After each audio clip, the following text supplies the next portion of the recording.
शिव महापुराण की कथा एक बड़ी सुंदर बात कहती है जो हमें अपनी जिंदगी में उतारना चाहिए।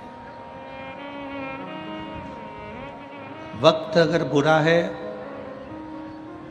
शिव कथा कहती है वक्त अगर बुरा है तो मेहनत करो। शिव महापुराण की कथा कहती है वक्त यदि बुरा है तो मेहनत करो और वक्त यदि अच्छा है तो किसी की मदद करो। अगर वक्त बुरा है तो मेहनत 4 गुनी बढ़ाइए, अपने परिश्रम को 4 गुना बढ़ाइए, अपनी मेहनत को 4 गुना बढ़ाइए, अपने परिश्रम को बढ़ाने का प्रयास करिए। खूब मेहनत करो, खूब परिश्रम करो, खूब मेहनत को आगे बढ़ाइए, खूब बढ़िए।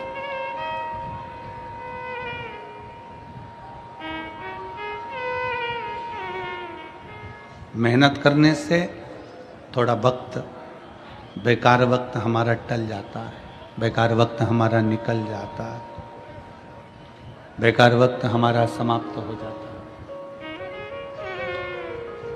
वक्त बुरा है, मेहनत करिए, और अगर वक्त अच्छा है तो किसी ना किसी की मदद करने का प्रयास करो। किसी भूखे को भोजन, प्यासे को पानी, किसी बीमार की औषधि आदि का कार्य करने का प्रयास करिए।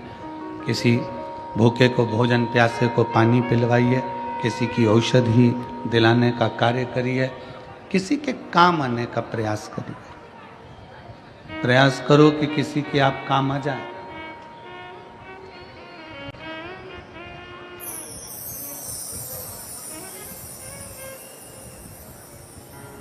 केवल बटोर कर रखना ही नहीं है, उस बटोर कर रखे हुए धन का प्रयोग आप दूसरे पर नहीं कर सकते तो अपने खुद पर करिए। अच्छा भोजन करो, परिवार के साथ खुश रहो, मंदिर देवालय तीर्थ व्रत करते रहो। अपना धन आप किसी को नहीं दे सकते, अपना पैसा आप किसी को नहीं दे सकते, तो स्वयं पर खर्च करो। स्वयं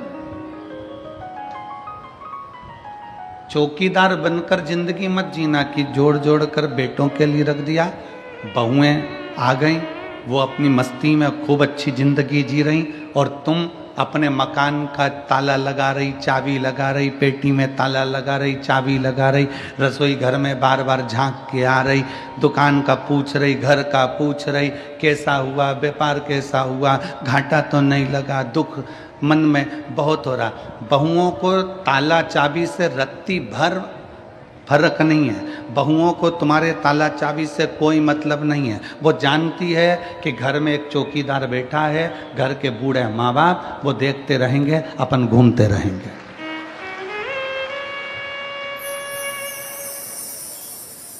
अपनी चौकीदार की ड्यूटी को त्यागो। अब हमें चौकीदार नहीं बनना घर का, अब हमें घर का मालिक बनना। मालिक और चौकीदार में अंतर है। चौकीदार बस ध्यान रखता रहता है, ध्यान रखता रहेगा,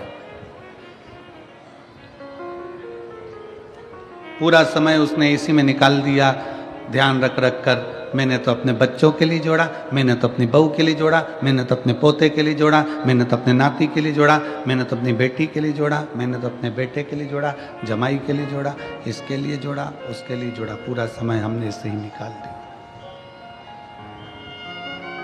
अपनी जिंदगी क्या जिए? आपने अपना जीवन क्या जिया?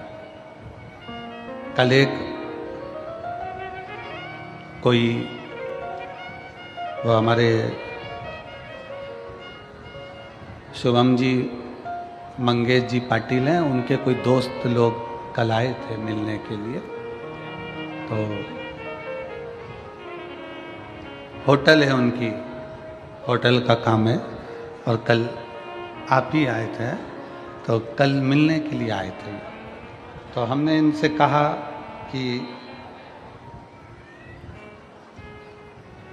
आपका क्या काम काज है? उन्होंने कहा गुरुजी वैसे तो होटल का काम काज है, पर 7 दिन होटल का काम सब संभालने वाले संभालेंगे।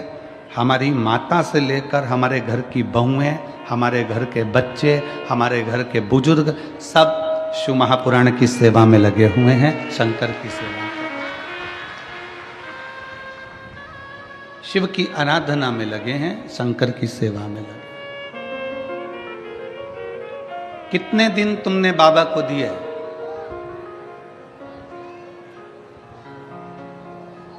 कितने दिन दिए बाबा को शिव महापुराण के?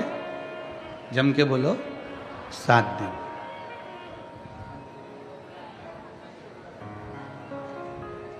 तुमने केवल 7 दिन बाबा को दिए हैं। तुमने केवल 7 दिन बाबा को समर्पित किए हैं। तुमने केवल 7 दिन भगवान शंकर को दिए, केवल 7 दिन। और ये 7 दिन जो तुमने भगवान शिव को प्रदान करे हैं, ये 7 दिन जो तुमने भगवान शंकर को दिए हैं, ये 7 दिन तुमने जो परमात्मा को दिए, वो परमात्मा ने लेकर तुमको कितना चौगुना कर कर, 1000 गुना कर कर, लाख गुना कर कर जो दिया है, वो आप खुद समझेंगे कि बाबा ने क्या प्रदान किया, शिव ने क्या दिया।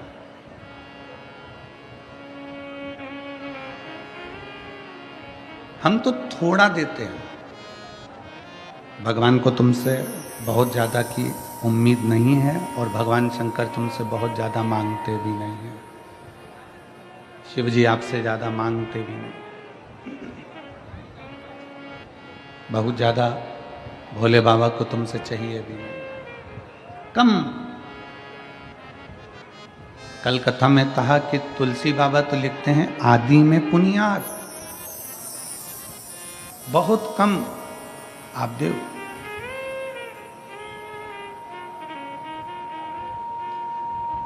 और जो आपने बहुत कम दिया है, बहुत कम प्रदान किया है, उसमें भी बाबा खुश है। एक बड़ा भगोना भरकर सब्जी बनाओ, एक बहुत बड़ा भगोना भरकर सब्जी तैयार करिए। उसमें जीरा कितना डालते हो? भगोना भर के जम के तो बोलो नहीं। कितना? भगोना भर के सब्जी है तो इतना जीरा डाल दो। राई कितनी डालते हो? थोड़ी राई। भगोना भर के सब्जी है, राई जीरा कितना सा डाल। नमक 1 बाल्टी नहीं। कितना डाला? थोड़ा सा नमक। अब ईमानदारी से बोलो, कोई तुमसे पूछे इतने से जीरे से क्या होगा, इतनी सी राई से क्या होगा, और इतने से नमक से क्या होगा? शिव महापुराण की कथा कहती है इतना सा जीरा, इतना सा राई, इतना सा नमक पूरी सब्जी में स्वाद ला देता है। उसी तरह 7 दिन की शिव पुराण पूरी जिंदगी में स्वाद ला देता है।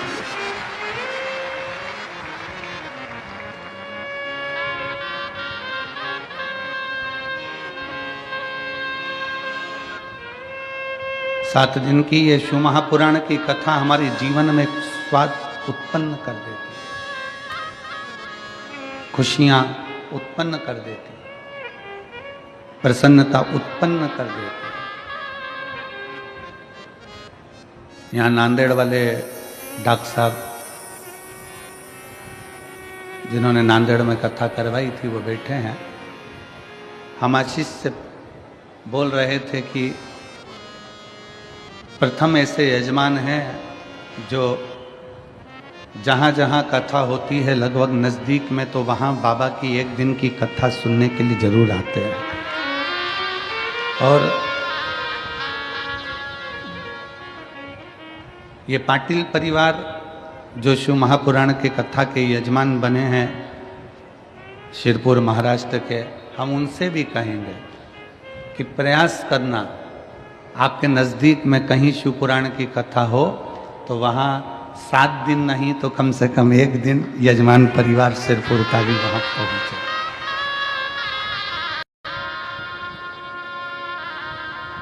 आप बाबा के परिवार के सदस्य हो, केवल यजमान नहीं हो, कुबेर भंडारी के परिवार के सदस्य हो। तो बाबा के परिवार के सदस्य हो, इसलिए प्रत्येक कथा में एक दिन, आधा दिन, 15 मिनट, 20 मिनट, 25 मिनट, जैसा समय मिले वैसे जाना चाहिए। कथा सुनो,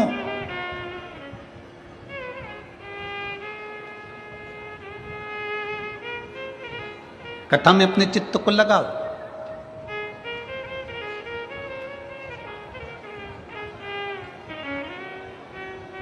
जितनी सेवा बन सकती है शिव महापुराण के अंतर्गत उतनी सेवा करो। तुमको जो भगवान ने दिया है उसमें से थोड़ा ना थोड़ा भगवान शंकर की कथा में, भक्ति में समर्पित करो। जैसे सिरपुर महाराष्ट्र का सेन समाज, नाई समाज, जिसने निशुल्क दाढ़ी कटिंग की दुकान लगा कर रखी है और सबकी दाढ़ी कटिंग निशुल्क कर रही है। सेन समाज, नाविक समाज,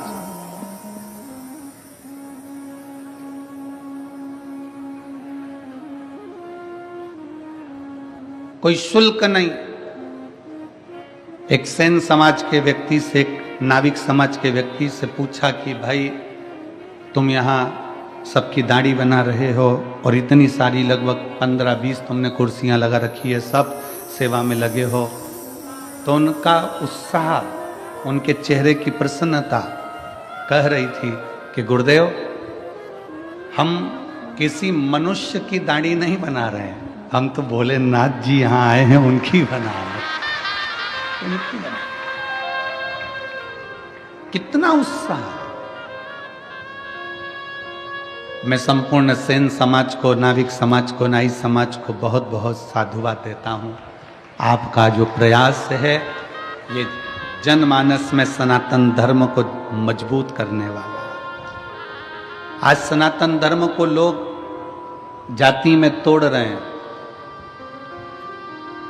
आज सनातन धर्म को, हिंदू धर्म को लोग जातियों में तोड़ने का प्रयास कर रहे हैं कि ये ब्राह्मण है, ये क्षत्रिय है, ये वैश्य है, ये शूद्र है, सबको बांटा जा रहा है। पर मैं यहाँ के सेन समाज को, नाविक समाज को धन्यवाद देता हूँ कि आप सनातन धर्म को बहुत मजबूत करने का प्रयास कर रहे हो। संपूर्ण भारत के सेन समाज को, नाई समाज को बहुत बहुत साधुवाद।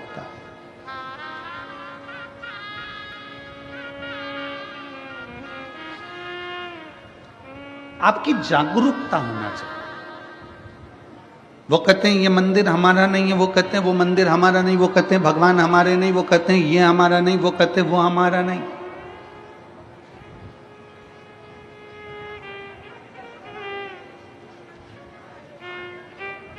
आज तक लोग केवल जातियों में बांटते रहे और कहते रहे कि हम ऊंचे, वो नीचा, वो बराबर, वो ऊंचा। आज तक किसी ने ये नहीं कहा कि 100 का नोट ब्राह्मण का है कि क्षत्रिय का है कि शूद्र का है कि वैश्य का है। वो 100 रुपये अगर शमशान में भी मिले हैं ना, तो भी वो बनिया की दुकान पर चल जाते हैं, और बनिया की दुकान का भी 100 का नोट है तो शमशान में चल जाता है। वो 100 का नोट, उसमें कहीं पर भी ऐसा नहीं दिखा कि कहीं छुआछूत हो। उस 100 के नोट में कहीं ये देखा जाए कि ये हमारा जाति का नहीं है, ये हमारी समाज का नहीं है, ये अन्य धर्म का है या अन्य समाज का है, ये 100 के नोट में नहीं देखा।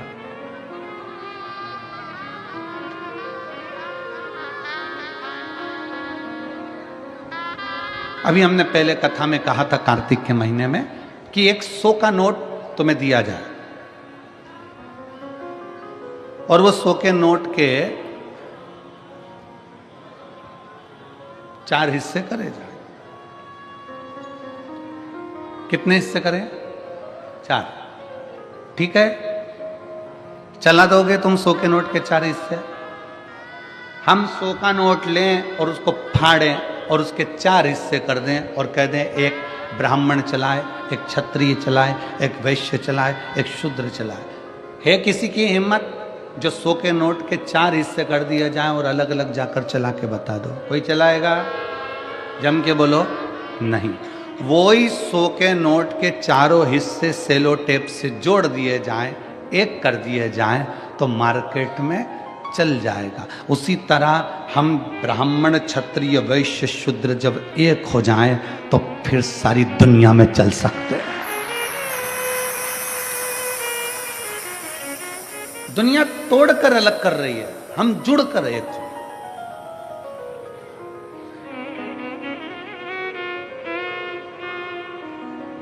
कथा कहती है समय अच्छा नहीं है तो मेहनत 4 गुनी कर लो, अपनी मेहनत को बढ़ाओ, अपने परिश्रम को बढ़ाओ।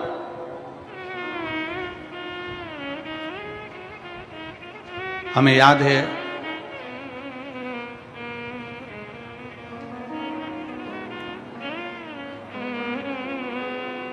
सिरज गांव की एक कथा, बहुत पहले की बात है, 19-20 साल पहले की। और सिरज गांव में जब हम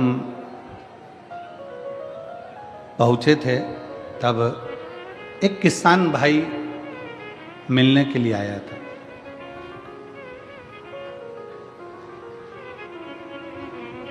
और वो कपास की खेती करता था, उसको खेती को वहां पर कहते थे पीक लेना। अब इधर क्या बोलते हैं हमको स्मरण नहीं है, वहाँ सिरज गांव साइड में बोलते हैं हमारी में इतनी पीक हुई, इतनी मतलब इतनी खेती पीक बोलते हैं। तो उस समय की बात है 19-20 साल पहले की, क्या हमारी ये पीक ऐसी हुई, वो पीक ऐसी हुई। तो वो व्यक्ति आकर बोला, गुरुजी मैं जितनी भी पीक लेता हूँ, मैं जितनी भी फसल लेता हूँ, मेरी फसल अच्छी आती नहीं है और मैं घाटे में जाता जा रहा हूँ, मैं डूबता चले जा रहा हूँ, मेरी फसल ठीक नहीं आ रही,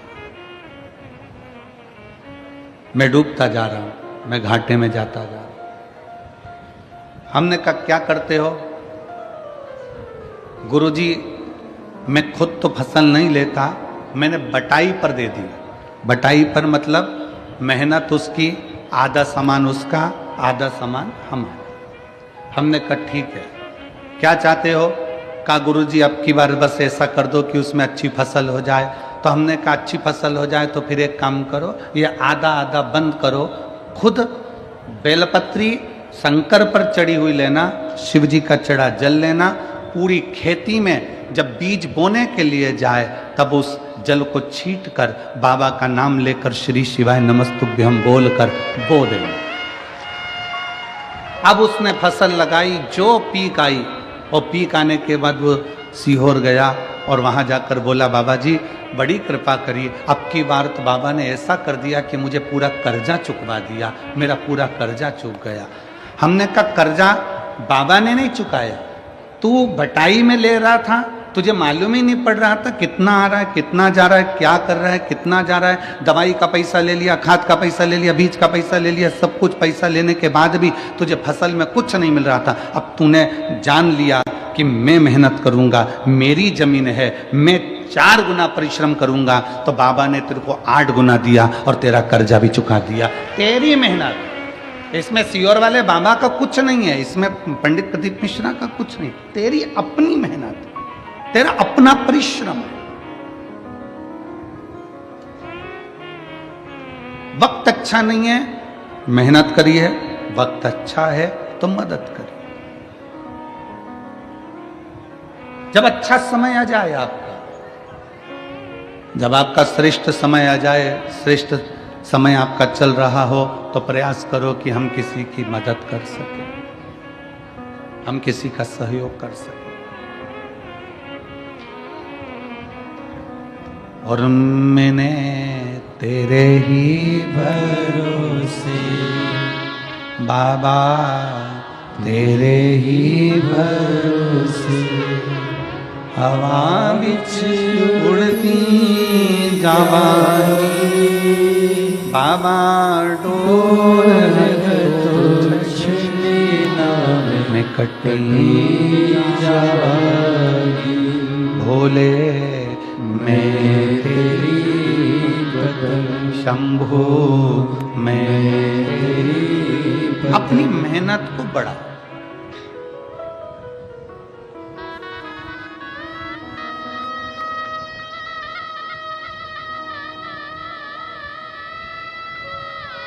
लोग कहते हैं गुरुजी कहीं से आवक बढ़े, धन बढ़े, तो हम कहेंगे दुनिया में कोई ऐसा महाराज पैदा नहीं हुआ कि ऐसा फूंक मार के फेंक देगा और सोने का हंडा निकल आएगा। किसी महाराज के चक्कर में मत पड़ना, किसी ऐसे बाबा माबा के चक्कर में मत पड़ना कि ऐसी फूंक मार के फेंक दे और सोने का हंडा निकल जाए। अगर ऐसा हंडा निकले तो हमको भी बताना, हम भी वहीं चले जाएंगे, हम भी चले जाएंगे। इस चक्कर में मत रहो कि तुम्हारा दुख कोई दूसरा काट देगा। इस चक्कर में मत रहो कि तुम्हें करोड़ों का धन कोई लाकर दे देगा, करोड़ों की संपदा तुमको लाकर कोई दे देगा। अपना परिश्रम, अपनी मेहनत अपने को करना, कोई तुमको धन लाकर नहीं देगा। हमारे एक परिचित हैं इंदौर में, हम उनसे मिलने गए, उनके यहाँ शादी थी उनके लड़के की। तो हमने कहा कैसी रही शादी? कहा गुरुजी बहुत बढ़िया, जोरदार शादी, बहुत शानदार। अच्छा, अरे गुरुजी 1000 प्लेट उठी।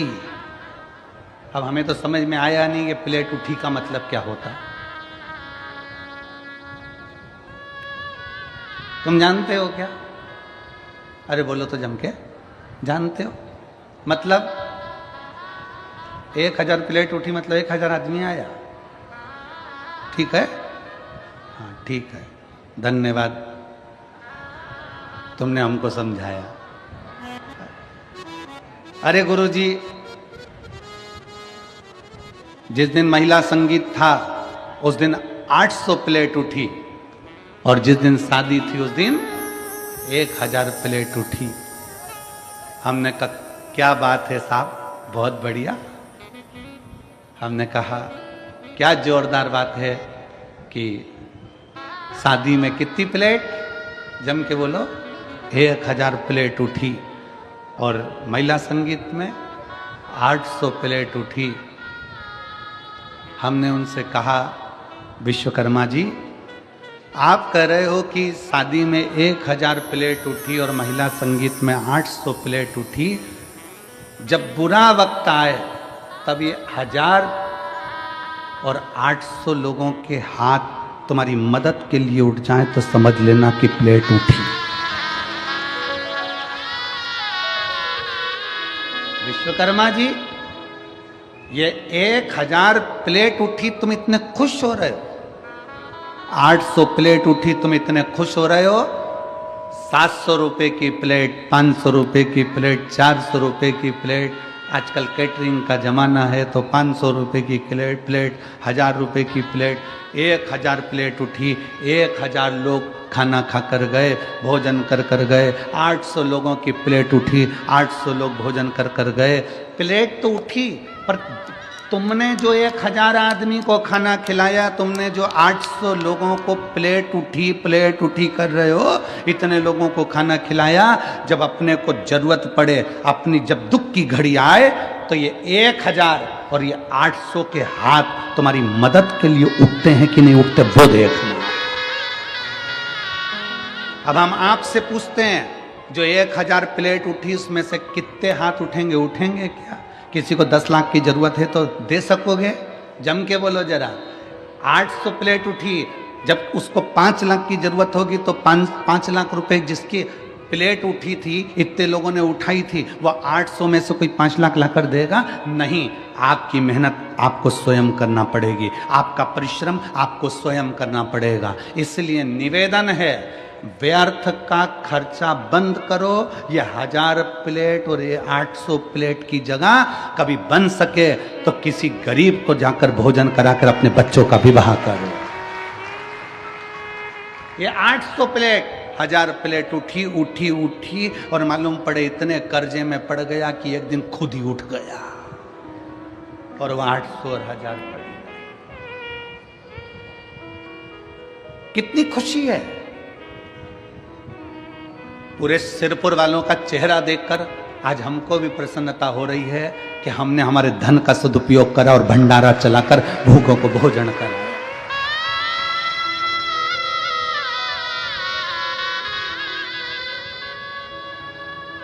एक गुजरात से कोई ट्रक भर के पानी लेकर आया परसों के दिन और ट्रक भर के पानी बांट कर चले गया। गुजरात से आ गया पानी की ट्रक भर कर आई सर लेकर, खुशी होती है। कल कोई रात को खिचड़ी चावल की पुलाव बनाकर, वेज पुलाव बनाकर लेकर आया, सब्जी का कोई चावल बनाकर लेकर आया, बांट रहा था। इतनी प्रसन्नता उसके चेहरे पर थी। परसों के दिन कोई जलेबी बांट रहा था, कोई हलवा बांट रहा था, कितनी चेहरे की प्रसन्नता थी। क्यों? वहां जो प्लेट उठी है वो साथ नहीं देंगे, पर यहां तुमने अगर किसी को एक अन्न का दाना भी खिलाया तो उसके खाते में लिख गया, वो साथ देगा, वो साथ देगा।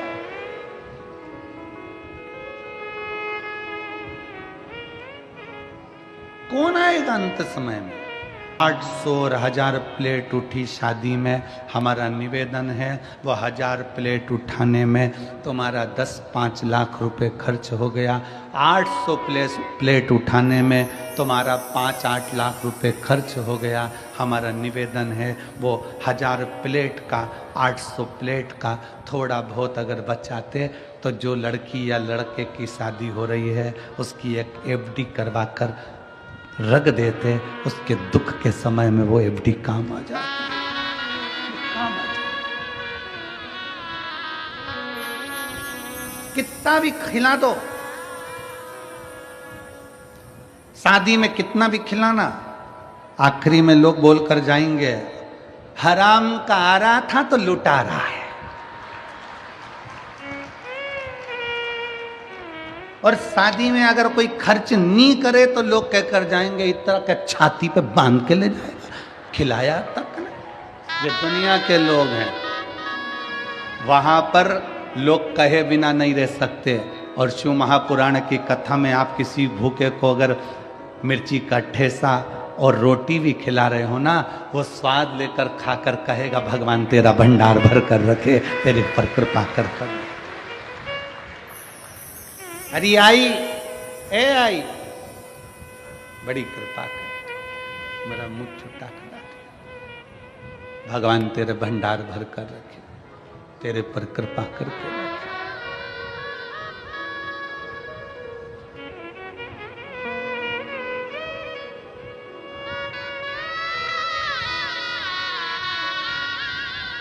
प्रयास करो।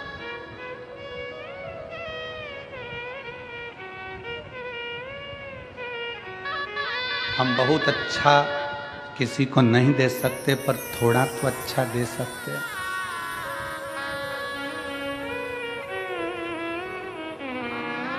इसी सिरपुर की एक माँ, उसके कॉलोनी का तो हमको स्मरण नहीं है कि कौन सी कॉलोनी में रहती है, और इसी सिरपुर की एक माँ रोज एक शॉल पहनकर आती है।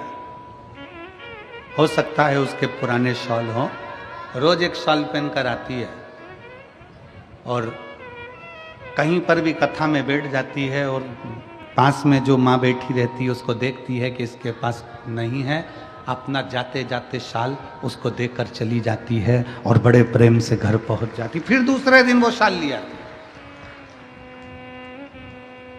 अब उस माँ का तो हम कॉलोनी का नाम नहीं जानते, पर वो माँ जसवंती बाई करके कोई नाम है, उसने कहा कि हमने पूछा कि माँ तुम्हारे पास में इतने साल है क्या? नहीं, मैं मेरी पड़ोसन से बोल दी तेरे पास पुराने साल कितने रखे? मेरे घर के जितने साल थे मैं तो बांटी है, और उसके घर में पुराने पड़े थे, कोई काम नहीं आ रहे थे, मैंने उसको निकलवा लिया। बहू से कहा प्रेस कर दे, प्रेस करके मैं पहले ओढ़ती और ओढ़कर कथा में जाकर बैठकर उसको ओढ़ा कर आ जाती। पुण्यता तो है, तुम्हारे पास में जो है तुम वही तो परमात्मा को दोगे। हम आपसे कभी नहीं कहे कि आप अंबानियां, धन दौलत, संपदा, सत्ता, वैभव किसी को दो, पर इतना जरूर याद रखो कि अपने को जो परमात्मा ने दिया है वो तो दो। एक कथा आती है, बड़ा सुंदर कथा है। एक राजा अपने नगर में सूचना करवा दिया, सुबह 9 बजे से शाम को 5 बजे तक जो मेरे दरवाजे पर आएगा उन सबको सोने की असरफियां, किसी को पीतांबर, किसी को हीरा, किसी को मोती में बांटूंगा। रोज 1 हफ्ते तक मुझे बांटना है। कितनी बजे से कितनी बजे तक? जम के बोलो जरा। सुबह 9 बजे से शाम को 5 बजे तक बांटूंगा। लग गए लोग लाइन में आके। सुबह 9 बजी लोग लाइन में आकर लगे। जैसे ही लाइन में आकर लगे, एक व्यक्ति सबसे आखिरी में लगा। जब जैसे ही दरवाजे पर पहुंचा, वैसे ही शाम की 5 बज गई। 5 बजी, 5 बजते से ही वो व्यक्ति ने सोचा मुझे तो मिला नहीं, सवेरे जल्दी आ जाऊंगा। रात को 3 बजे जागा और 3 बजे आके लाइन में खड़ा हो गया। 3 बजे रात को लाइन में आकर खड़ा हुआ। सबसे पहले नंबर उसका था, आगे बढ़ने लगा। 9 बज गई, आगे बढ़ रहा था। पीछे एक व्यक्ति रो रहा था। रोते रोते बोला, भैया मुझे पैसे की बहुत ज़रूरत है, मेरा बेटा बीमार पड़ा है, मुझे पहले ले लेने दो। उसने कहा तू चले जा। उसने उसको आगे कर। फिर पीछे कोई आया, उसने कहा भैया मेरी पत्नी को बहुत तकलीफ है, तू आगे हो जा। भैया मुझे ये तकलीफ है। उसने सबको आगे कर दिया, वो पीछे रह गया। 5 बज गई, बंद हो गया दरबार। 5 बजे बंद हुआ। दूसरे दिन फिर वो सुबह आकर 3-4 बजे से खड़ा हो गया। आज तो मैं लेकर ही मानूंगा। फिर कोई पीछे आ गया, भैया मुझे जरूरत है, भैया मैं कर्जे में लदा लूं, मैं ले आगे आ जा, ले आगे आ जा। फिर 5 बज गई। 5 दिन निकल गए। वो व्यक्ति आखिरी में 5 दिन तक असरफी लेकर नहीं जा सका। 6ठे दिन राजा का ध्यान गया कि ये रोज मांगने आता है और रोज दरवाजे पर खड़ा होता है। राजा ने उसको बुलाया, इधर आ, इधर आ।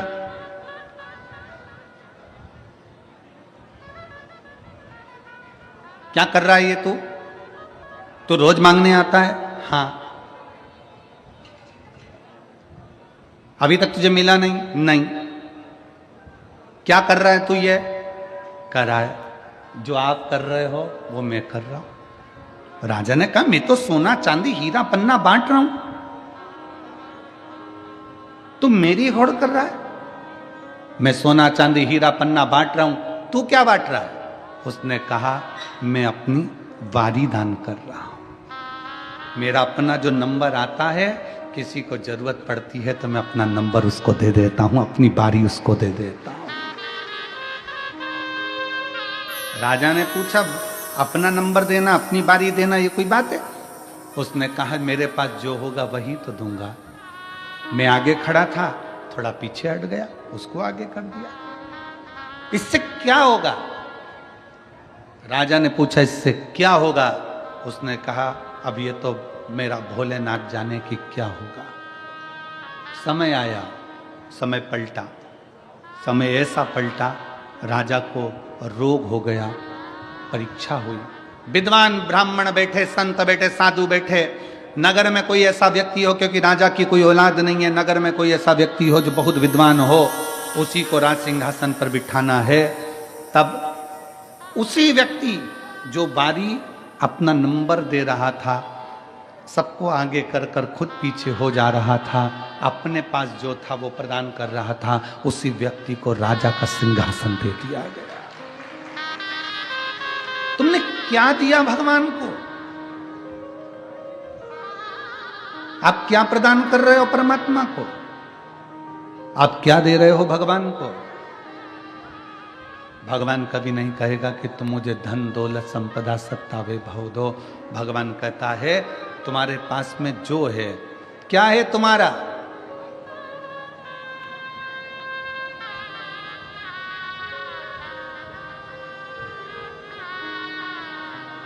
तुम्हारा अपना क्या है?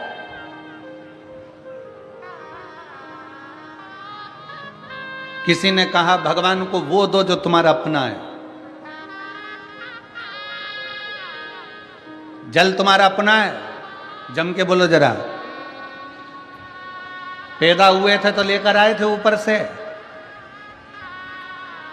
किसी ने कहा बेलपत्र दो, बेलपत्र हमारे पेड़ की है, हमारे वृक्ष की है। तुम्हारी है, बेलपत्र भी तुम्हारी नहीं है, जल भी तुम्हारा नहीं है, जो भोजन का भोग लगा रहे हो वो अन्न भी तुम्हारा नहीं है। भगवान को अगर वस्त्र दिया तो वस्त्र भी तुम्हारा नहीं है, जनेऊ दी वो जनेऊ भी तुम्हारी नहीं है, अबीर गुलाल चंदन दिया वो भी तुम्हारा नहीं है। केवल मनुष्य के पास अपना केवल एक दिल है, वो भगवान को दे दो, भगवान तुम्हारा हो जाए। तुम्हारा अपना क्या है? केवल एक दिल, केवल एक मन। और आज के जमाने में दिल भी ऐसा हो गया जैसे सब्जी की दुकान, जिसकी मर्जी होती है जिसको बांट देता है, और बाद में रात को 10 बजे से चालू हो जाता है। 10 बजे से उस पूरे मोबाइल में इतने दिल हैं, और यहां तो एक दिल की बात है, और वो दिल भी अगर भोलेनाथ में चला गया तो फिर संसार में नहीं जा पाता है। शुभ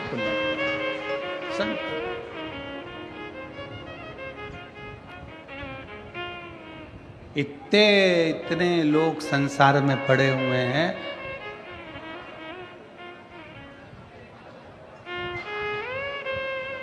कई लोग कहते हैं गुरुजी हमारे पास रत्ती भर फुर्सत नहीं है, हमारे पास रत्ती भर फुर्सत नहीं है। कोई कहता है गुरुजी हमारे पास इतना काम, हमें 1 मिनट की फुर्सत नहीं है, 1 मिनट की फुर्सत नहीं। तो फिर हमने कहा एक बात बताओ, तुम्हारे मोबाइल में डाटा है क्या?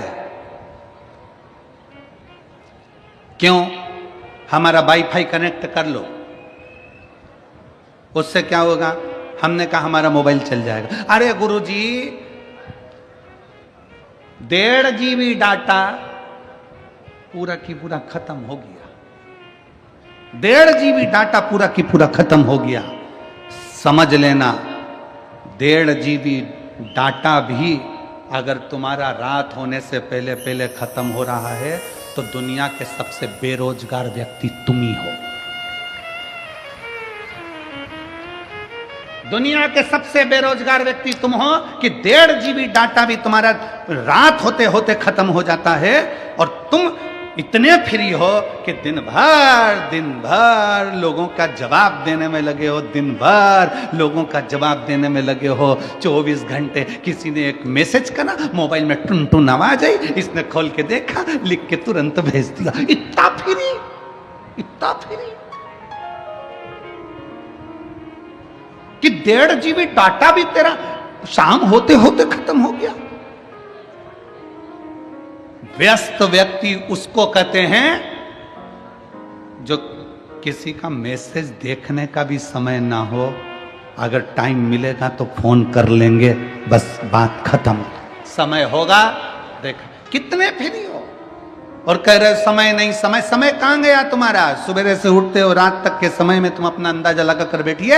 एक इतनी सी डायरी लीजिए, उस डायरी में लिखना चालू करो कि आज 6 तारीख को मैंने सुबह से लेकर रात तक क्या क्या काम किया, मैंने कितनी बजे उठा उसका टाइम लिखो, इतनी बजे मैंने क्या करा। आखिर तुम लिखोगे तो ये लिखोगे मैं इतनी बजे उठा, ब्रश करा, पानी पिया, नाश्ता करा, भोजन करा, ये करा, वो करा। उस पूरी डायरी में ये नहीं मिलेगा कि तुमने अपने लिए करा क्या, परिवार के लिए करा क्या, मेहनत कौन सी करी, परिश्रम कौन सा करा, कितने घंटे का परिश्रम करा। जो हम विचार कर कर बोलते हैं, अपनी फाइल लेकर जाते हैं, पत्रिका लेकर जाते हैं, हाथ दिखाने जाते हैं, महाराज जी मेरा भाग्य पलट दो, महाराज जी मेरा भाग्य पलट दो। अरे भाग्य पलटने से अच्छा है, शिव महापुराण की कथा कहती है कि अपना परिश्रम का बल बढ़ाओ, संघर्ष बढ़ाओ, अपनी मेहनत बढ़ाओ। और जब मेहनत बढ़ाओगे तो फिर किसी के आगे जाकर नहीं कहना पड़ेगा कि मेरा भाग्य पलट दो, तुम दूसरे का भाग्य पलट कर रख दोगे। अपने परिश्रम को बढ़ाइए।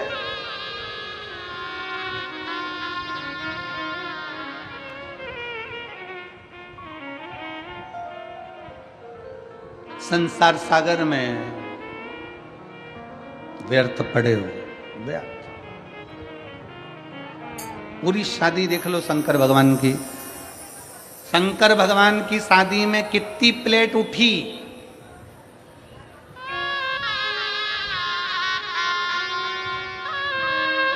और जीजियां कह रही है। शंकर जी की शादी में कितनी प्लेट उठी?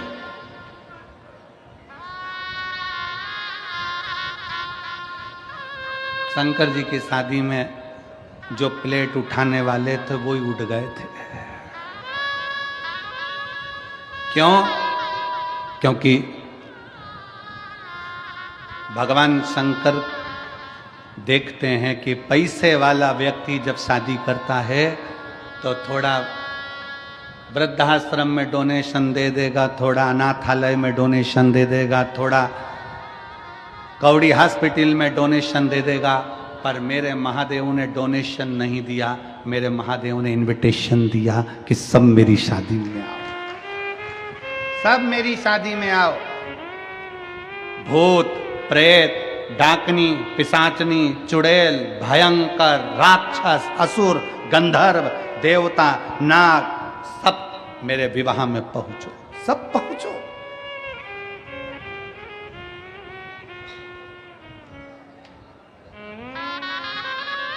जिसको कोई नहीं बुलाता था, किसी की शादी में सबने देवताओं को बुलाया। चलो तुम्हारे यहाँ की शादी का अंदाजा लगा लो। तुम्हारे यहाँ की शादी में तुम गणेश जी को नोचते हो, गणेश जी को बुलाते हो, माता जी को पूछते हो, माता जी बुलाते हो, पितर जी पूछते हो, पितर जी बुलाते हो, सबको बुलाया। अब तुमने कभी भूत प्रेत को बुलाया शादी के अंदर? नहीं। तुम्हारी पड़ोसी से लड़ाई हो जाए तो पड़ोसी को नहीं बुलाओ तो तुम भूत प्रेत तो जाने दो। कौन बुलाता किसको? कोई किसी को नहीं बुलाता। पर मेरे बाबा विश्वनाथ ने, मेरे बाबा ओघड़दानी ने, मेरे शंकर भगवान, मेरे भूतनाथ भूतेश्वर मेरे शंकर ने बुलाया। और भगवान शंकर ने किसी करोड़पति, धनपति, वैभवपति को नहीं, मेरे शंकर भगवान ने डमरू बजाकर सब नाग, किन्नर, गंधर्व, असुर सबको बुला लिया। जो भूत है, प्रेत है, सबको बुला लिया, सब।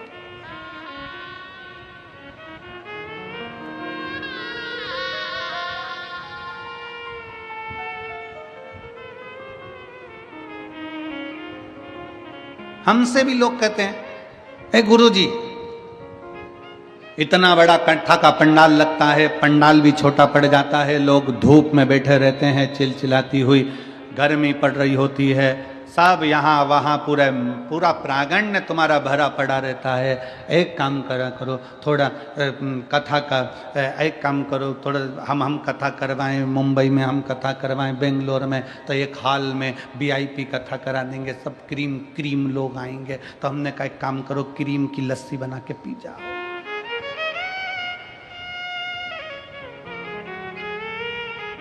ये कोई दूसरी कथा नहीं है, ये मेरे शंकर भगवान की कथा है। यहाँ तो डाकनी, पिशाचनी, चुड़ैल, भयंकर, भूत, पिशाच, गंधर्व, देवता, पितर, नाग सब आते हैं। शिव की कथा एक ऐसी कथा है जिसमें ये नहीं देखा जाता कि कौन ब्राह्मण, कौन क्षत्रिय, कौन वैश्य, कौन शूद्र। शंकर की कथा में ये नहीं देखा जाता कौन स्वस्थ, कौन बीमार। शंकर की कथा में तो ये देखा जाता है कि शंकर के ऊपर विश्वास कर आश्रित होकर कौन आकर बैठ गया, शंकर भगवान को उसको विदाई में क्या देना है वो शिव जाने। शंकर क्या देंगे, विदाई क्या करेंगे। आप शंकर के घर के विवाह में आए हो, शिव की कथा में आए हो, शंकर भगवान विदाई में क्या देंगे वो शिव ही जान सकते।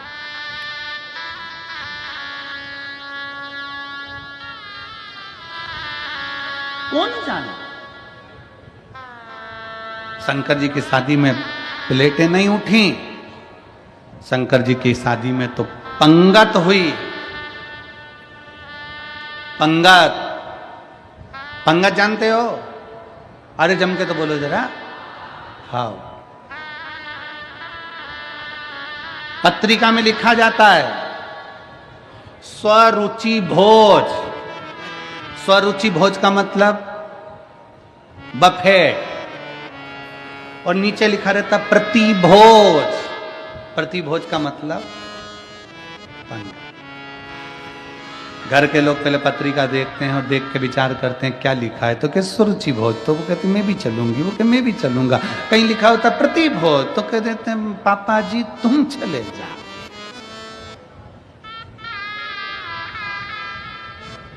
तुम जा।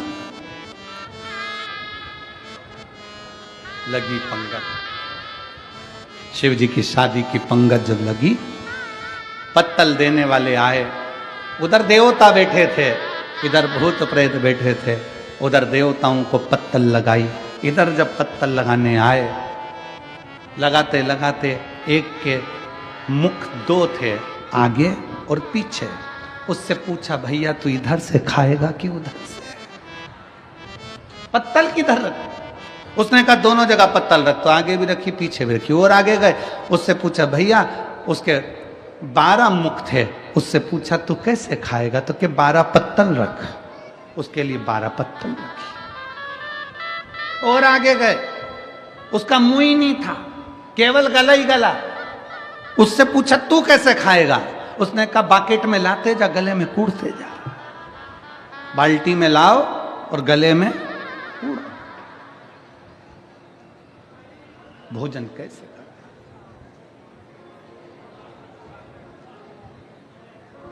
तब खबर पहुंची ब्रह्मा जी के पास में कि भोजन कैसे कराएं। कोई कहता बाल्टी में लाकर कूड़ो, कोई कहता 12 पत्तल रखो, कोई कहता 2 पत्तल रखो, कोई कहता 4 पत्तल रखो। करें क्या? देवता बैठकर आराम से जीम रहे हैं, इन भूत चुड़ैले का लेकर करें। तो कहा एक काम करो, पत्तल का सिस्टम बंद करो, टेबल पर बर्तन भर भर के रखो, सबके हाथ में एक एक प्लेट दे दो और सारे भूत चुड़ैल को ग्राउंड में छोड़ दो, इनको खाने दो। नारद जी ने ब्रह्मा जी से पूछा कि जो बैठकर भोजन कर रहे हैं वो तो पंगत है, उसको देव भोज कहते हैं, और ये खड़े खड़े प्लेट में ले लेके खा रहे हैं, इसको क्या कहेंगे? तो कहा ये जो भूत चुड़ैल खा रहे हैं, इसी को आने वाले समय में कलयुग में बफेट कहेंगे। इसी को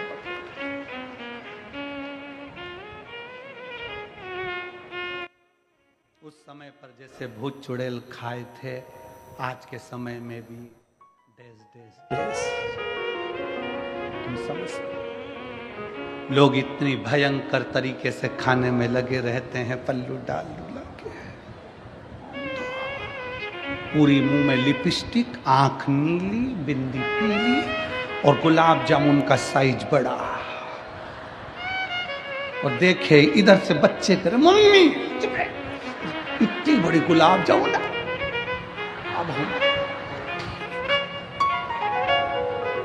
अब ये तो सब चल गया, जहां तक है ठीक है, परंतु सबसे ज्यादा प्रॉब्लम खड़ी होती है पानी पतासा में।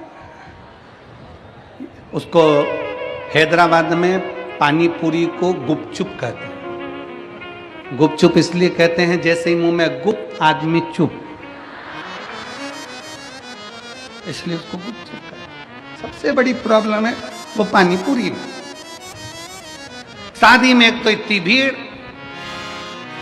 ऊपर से छोटा सा स्टॉल, पानी पूरी देने वाला अकेला व्यक्ति, और सबके दोने इधर कटोरे सबके हाथ में 500 का लिफाफा देने वाले, हीरे की चूड़ी पहने वाले भी भिखारी जैसे थे भैया।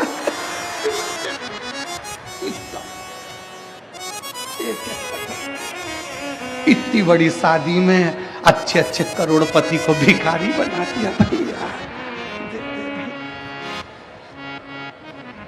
पानी पूरी वाला इधर दे भैया, इधर भैया, प्लीज प्लीज। एक पानी पूरी वाला पसीना पसीना हो रहा है, पांव में खुजाल चल रही, क्योंकि रात का समय मच्छर खा गए, मच्छर। और पानी पूरी देना, खुजाल भी चल रही क्योंकि रात को गार्डन में मच्छर था। और इधर से खुजात आ जाए, इधर से पानी हिला के भर के वही जाते और पानी पूरी खा के जो बाहर निकली, पति के साथ मोटरसाइकिल पे बोली, पानी पूरी का स्वाद बहुत जोरदार था, ऐसा स्वाद तो घर नहीं आया, क्योंकि घर में मच्छर नहीं खा और क्या खा, स्वाद है, स्वाद।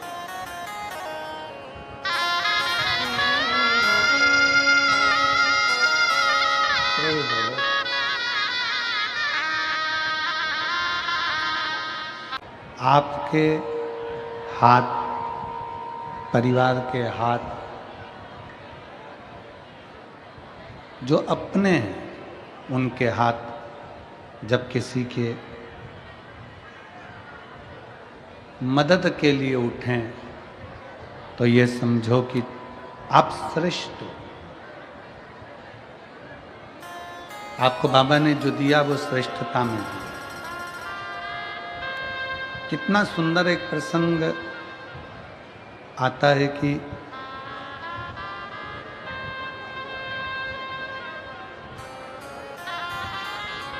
भगवान शंकर शादी करना नहीं चाह रहे थे। शिवजी तो अपने तप साधना में लीन थे। इतनी साधना भगवान भोलेनाथ जी कर रहे थे कि उनको विवाह करना ही नहीं था।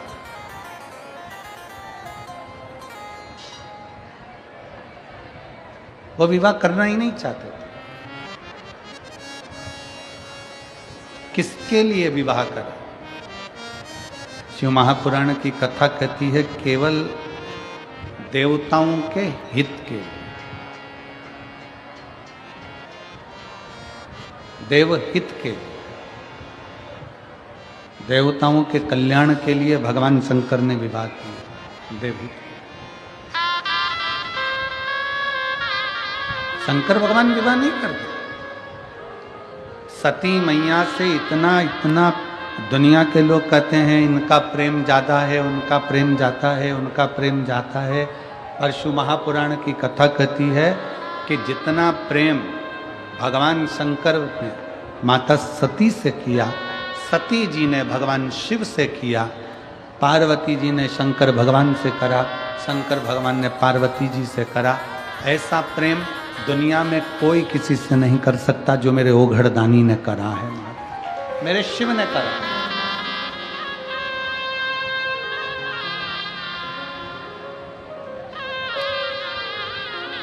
लोग कहते हैं गुरुजी हम महाकाल की नगरी में जाएं, उज्जैन की नगरी में जाएं, महाकालेश्वर बाबा की नगरी में उज्जैन जाएं।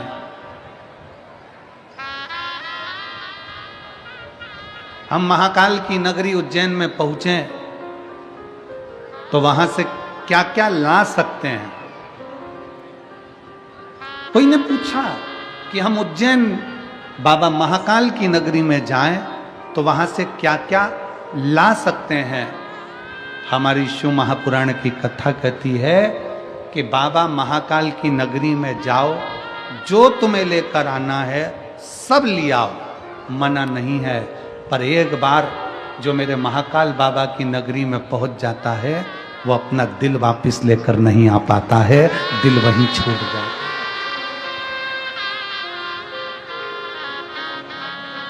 जो महाकालेश्वर बाबा की नगरी में जाता है, मेरे महाकाल की नगरी उज्जैनी में जाता है, जो मेरे महाकाल बाबा के चरणों में जाता है, वो उज्जैन से, महाकाल की नगरी से सब कुछ वापस ला सकता है, पर अपना दिल नहीं ला सकता, क्योंकि दिल तो मेरा महाकाल रख लेता है, हृदय तो मेरा महाकाल रख लेता है। वो कहते हैं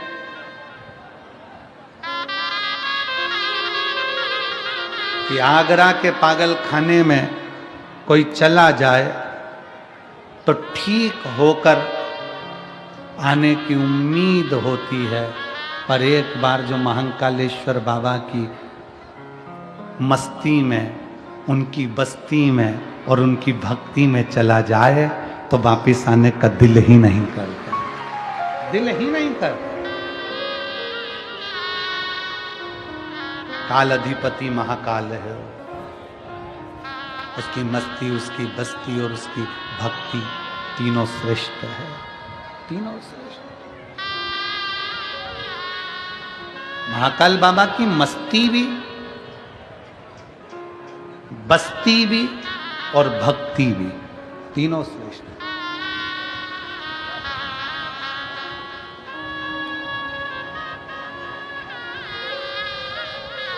शिव तत्व कर रहा है।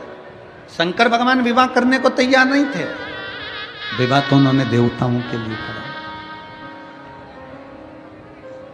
मेरे ओगड़दानी ने, मेरे शंकर भगवान ने विवाह स्वयं के लिए नहीं, देवहित के लिए करा।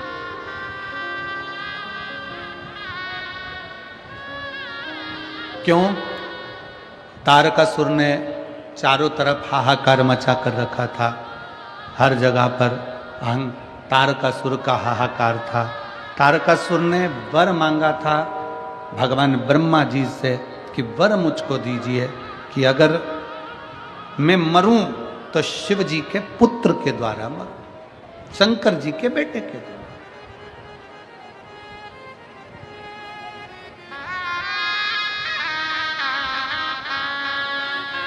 एक पत्र है,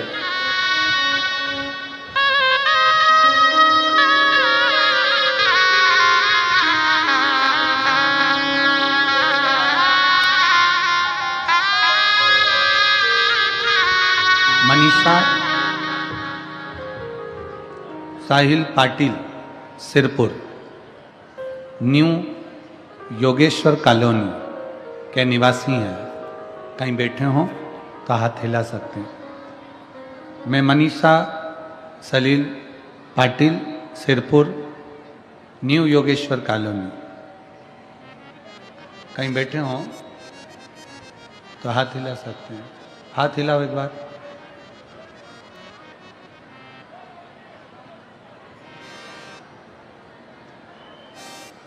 आ नहीं रहा।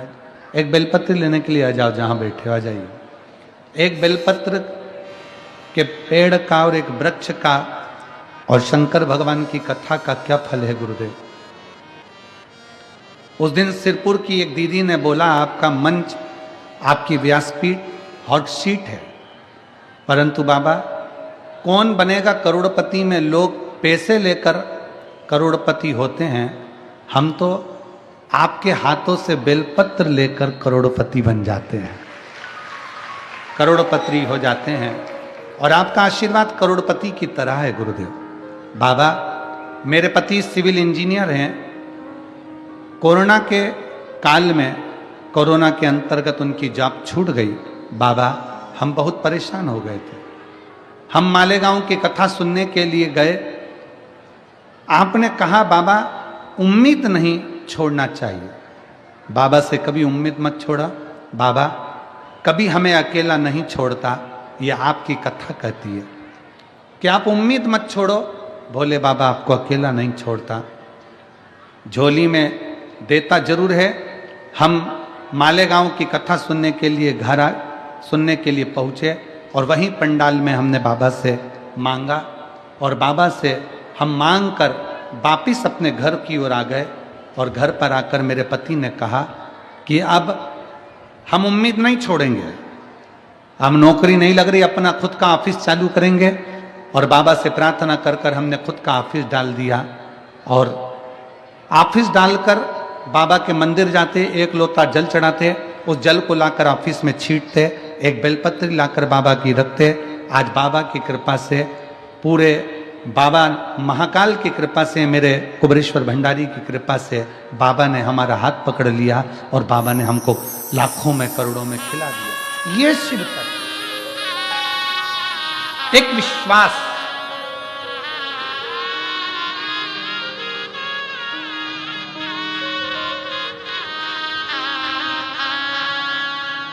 एक लाइन अच्छी लिखी है, ना कर नसीबों से इतनी शिकायत, ना कर नसीबों से इतनी शिकायत, जब वो राजी होता है तो हर चीज कदमों में डाल ही देता है। जब वो राजी होता है तो हर चीज कदमों में डाल ही देता है। ऐसा मेरा शिव, ऐसा मेरा शंकर कुबेर भंडारी है। एक विश्वास, एक पत्र और है।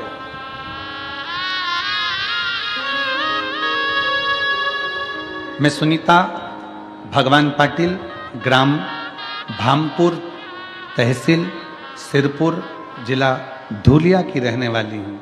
कहीं बैठी हों तो हाथ हिला सकती हैं। मेरा मोबाइल नंबर ये है। हमारा 4 भाइयों का परिवार है। मेरे सबसे छोटे देवर को 22 साल तक संतान का सुख नहीं है। हमारे देवर के यहाँ पर 22 साल तक संतान नहीं है। हम धूलिया सिरपुर डॉक्टरों को दिखाते रहे, लेकिन सारे प्रयास निष्फल रहे। सारे डॉक्टरों ने कह दिया था कि तुम्हें संतान नहीं होगी। हमारी देवरानी बहुत निराश हो गई, लेकिन हमारे नज़दीकी रिश्तेदारों ने बताया कि तुम भोले बाबा के मंदिर जाओ और 1 लोटा जल चढ़ाओ। 1 लोटा जल सारी समस्या का हल कहा जाना है। और हमने टीवी पर बाबा की कथा सुनी और हमारा पूरा परिवार उसी दिन से बाबा से जुड़ गया। गुरुदेव, मैं और मेरी जेठानी दोनों मालेगांव की कथा सुनने के लिए गए। वहाँ बाबा के चरणों में बैठकर विनती कर कर आ गए और झोली पसार कर बाबा से विनय कर दी और सफ़ेद आंकड़े की जड़ का प्रयोग किया। वो हमने घर आकर किया और पशुपतिनाथ का उपवास करना प्रारंभ किया। फिर गुरुदेव, बाबा का मैं क्या गुणगान करूं। बाबा, जो डॉक्टर कह दिए थे कि संतान नहीं होगी, आपके बाबा की कृपा से ऐसी करुणा बाबा ने कर दी कि 22 साल बाद, 23 साल के बाद मेरे बाबा ने 15 अक्टूबर को बाबा की कृपा से संतान की प्राप्ति हो गई। 23 साल के बाद बाबा ने ये संतान दे दी। शिव तत्व है, शंकर हो घड़ी अजब। अगर कहीं बैठे हों, सुनीता भगवान पाटिल, ग्राम भामपुर, तहसील सिरपुर, जिला धूलिया, अगर कहीं बैठे हों तो बेलपत्र लेने के लिए आ सकते। अजब।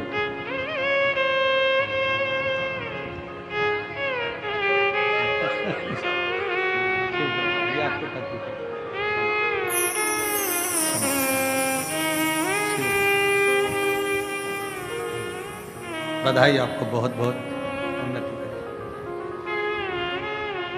23 साल के बाद बाबा ने औलाद दी।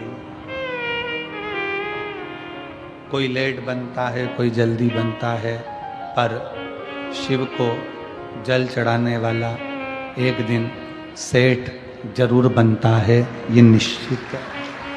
थोड़ा समय लगता है, हो सकता है थोड़ा समय लगे, दुख कटने में थोड़ा समय लग सकता है, पर बाबा करुणा कृपा दया जरूर करता है।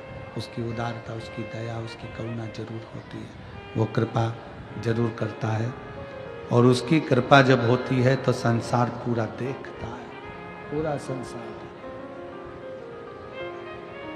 और खाली ना जाता कोई दर से तुम्हारे,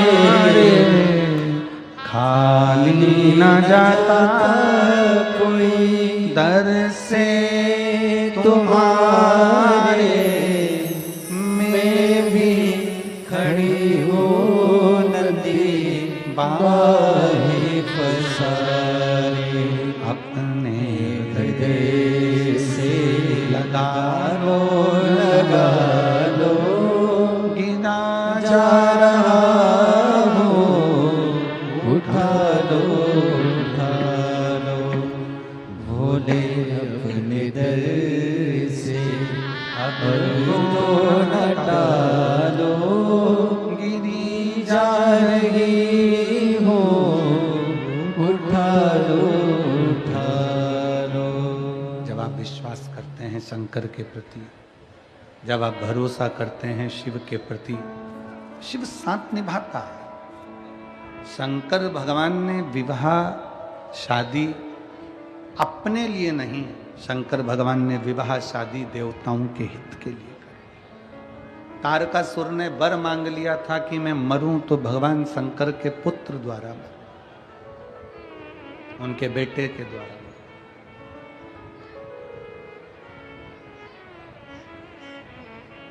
बहुत सावधानी से कथा सुनो। आज कथा का छठा दिन है, शिवरात्रि का दिन है। कल सुबह 8 बजे से 11 बजे तक कथा हो जाएगी और आप अपने घर और बाबा कुबेर भंडारी कुबेरेश्वर धाम पहुंचेंगे। दिल से कथा सुनो। 9 तारीख से 11 तारीख तक दुबई में le Meridien Dubai hotel and conference centre, airport road, Al Garhoud, Dubai में कथा प्रारंभ हो जाएगी। दुबई का कथा का समय दुबई के वासियों के लिए 11:30 बजे से रहेगा प्रातः, और भारतीयों के लिए, भारतवासियों के लिए दोपहर में 1 बजे से 4 बजे तक दुबई की कथा का समय रहेगा। उसके बाद में 15 से 21 दिसंबर तक दोपहर में 1 बजे से 4 बजे तक मेरठ उत्तर प्रदेश की भूमि पर पवित्र शिव महापुराण की कथा होगी। आप और हम उस कथा का लाभ लेंगे। फिर 24 से 30 दिसंबर जो कथा लखनऊ में हो रही थी वो कैंसिल हो गई थी, तो लखनऊ की कथा 24 से 30 दिसंबर की रायपुर छत्तीसगढ़ पहुंची है। कमल देवांगन जी इस कथा को करा रहे हैं। रायपुर छत्तीसगढ़ की पवित्र भूमि पर 24 दिसंबर से 30 दिसंबर तक 7 दिवसीय रायपुर वासियों को, छत्तीसगढ़ वासियों को सुंदर छत्तीसगढ़ की पवित्र भूमि पर यह कथा पहुंची है। बड़े भाव से उस कथा का आप और हम लाभ लेंगे। जनवरी के महीने की कथाओं का स्मरण एक बार आप लोगों को रहेगा, सभी लोग सावधानी से सुन लेंगे। 4 जनवरी से 10 जनवरी तक नूतन वर्ष 2025 की पहली कथा छुरिया हालेकोसा राजनंदगांव जिला छत्तीसगढ़ में होगी। 16 से 22 जनवरी की कथा सूरत गुजरात की पवित्र भूमि पर होगी। 24 से 30 जनवरी की कथा साकरी महाराष्ट्र की पवित्र भूमि पर होगी। नए वर्ष की पहली कथा महाराष्ट्र वासियों को, छत्तीसगढ़ वासियों को और गुजरात वासियों को बहुत बहुत साधुवाद है। 24 से 30 जनवरी साकरी महाराष्ट्र की पवित्र भूमि पर होगी। 1 फरवरी से 7 फरवरी तक शिव महापुराण की कथा कोकपुर जिला कांकेर जिला प्रदेश छत्तीसगढ़ में होगी। 10 से 16 फरवरी के लगभग में 10 से 16 फरवरी की कथा प्रयागराज कुंभ के मेले में प्रयागराज की पवित्र भूमि पर होगी। 17 से 23 फरवरी तक शिव महापुराण की कथा तारा बाबा की कुटिया सिरसा हरियाणा की पवित्र भूमि पर होगी। 25 फरवरी से 3 मार्च तक रुद्राक्ष महोत्सव मेरे बाबा के धाम में, उनकी गोद में, कुबेरेश्वर बाबा की धरा पर होगा। ऐसा पवित्र कथाओं का लाभ आप और हम लेंगे और अपने जीवन को सफल बनाएंगे। मेरे भोले बाबा ने जो विवाह किया स्वतः के लिए नहीं, जनमानस के कल्याण के लिए, जनमानस के कल्याण। आप इतनी लाखों की संख्या में जो कथा सुनने के लिए आप लोग आए हैं, कथा श्रवण करने के लिए लाखों की संख्या में आप लोग पहुँचे हैं, शिव महापुराण की कथा सुनने के लिए यहाँ पर आए हैं। आपका स्वयं अकेले का कल्याण नहीं है, आपका स्वयं अकेले का कल्याण नहीं।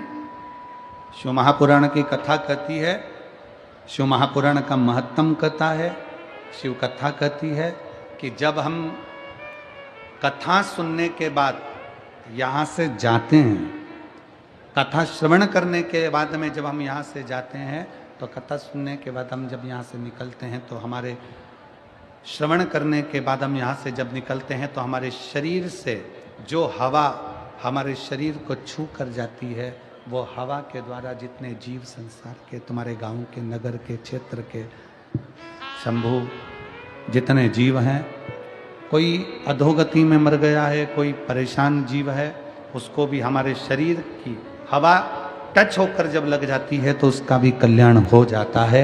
ऐसी शिव महापुराण की पवित्र कथा। ये कोई साधारण कथा नहीं है, शिव कथा कह रही है। भगवान तारकासुर को मारने के लिए विवाह कर लिए। जब बाबा भोलेनाथ जी का मंगल विवाह हो गया, शिव जी का मंगल विवाह हुआ, पार्वती जी जब आ गई, भगवान शंकर के तेज पुंज को अग्निदेव सूर्यदेव की साक्षी में गंगा जी के जल में दे देते हैं और गंगा जी के जल में 6 पुत्रों का जन्म होता है, जिनको कृतिकाओं ने पाल पोस कर बड़ा करा। उनका नाम गला पकड़ रहा है, कार्तिकेय हो जाता है, जिनका नाम कार्तिकेय हो जाता है। कार्तिकेय स्वयं भगवान शिव की अविरल भक्ति को धारण करने वाले। बोल कार्तिकेय महाराज की, हर हर महा। बोल बम का नारा है, सारी समस्या का हल। शिव स्तुति में कार्तिकेय जी लग गए। और जब इस शिव स्तुति में कार्तिकेय बाबा लगे, कार्तिकेय जी ने जब भगवान शंकर की अविरल भक्ति को धारण किया, उपासना करी कार्तिकेय बाबा ने, शिवाराधना में कार्तिकेय बाबा जब लग गए, तारकासुर का वर था कि मरूं तो शंकर के पुत्र द्वारा।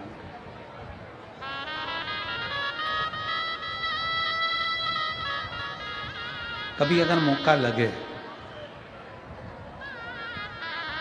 जैसे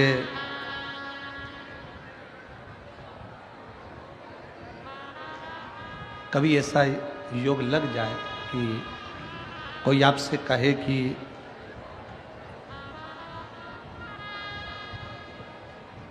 आपके शरीर में बहुत भारी कोई रोग हो गया और बहुत बड़ा रोग है, बहुत रोग, और शरीर में बहुत बड़ा रोग हो गया हो और वो रोग समाप्त नहीं हो रहा,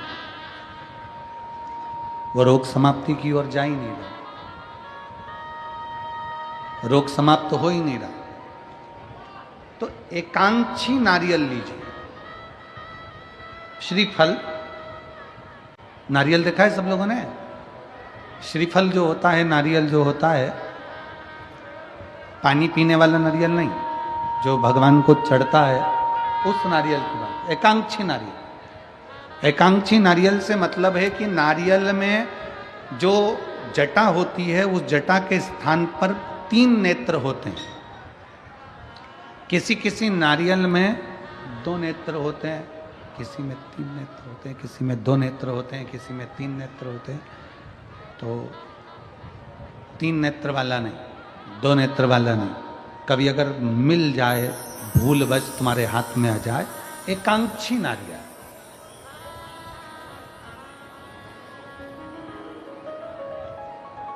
एक नेत्र वाला। पहले बताओ देखा है कि नहीं देखा? पहले ये तो बोलो कि नारियल के पीछे 3 आंखें दिखती हैं, 3 आंखें, किसी में 2 आंखें नजर आती हैं। उसी तरह एक एकांक्षी नारियल, एक नेत्र वाला।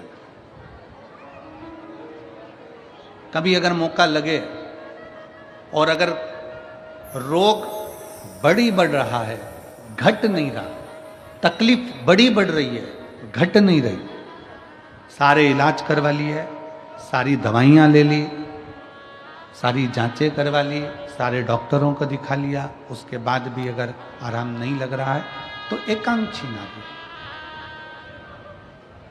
और उस एकांक्षी नारियल के साथ में 7 दुर्वा, 7 बेलपत्र, 7 दुर्वा, 7 बेलपत्र, 7 पीले कनेर के पुष्प हाथ में लेकर, जो व्यक्ति बहुत ज्यादा बीमारी अवस्था में है और दवाइयां भी अगर लॉक नहीं कर रही हैं, डॉक्टर की दवाइयां खाते रहो, दिखाते रहो, उसके साथ में वो एकांक्षी नारियल जिसकी एक आंख है, 7 दुर्वा, 7 बेलपत्र, 7 पीले कनेर के पुष्प हाथ में लेकर श्री शिवाय नमस्तुभ्यम कहते हुए हाटकेश्वर महादेव का नाम लेकर। कौन से महादेव?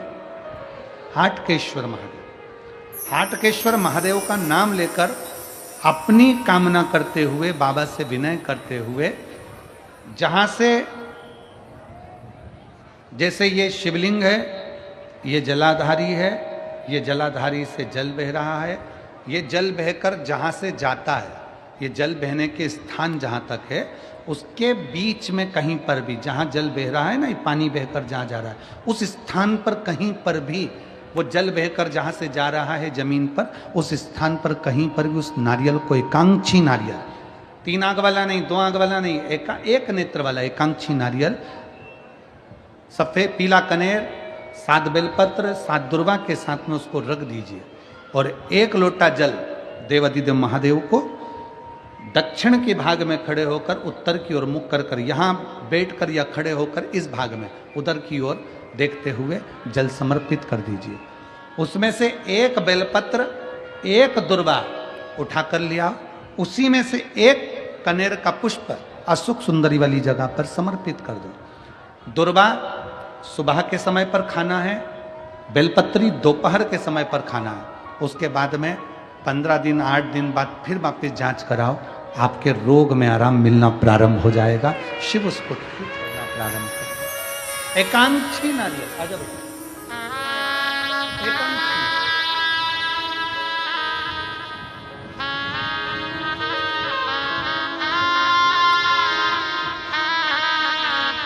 23 साल के बाद ये बच्चा हुआ है। एक बार जोरदार ताली बजाएं। प्रणाम प्रणाम।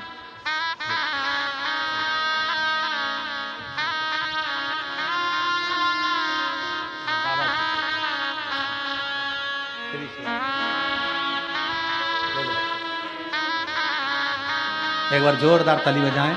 23 वर्ष के बाद बाबा देवाधिदेव महादेव की कृपा से, करुणा सागर शंभू की कृपा से, उनकी दया से, उनकी कृपा से ये संतान की प्राप्ति हुई।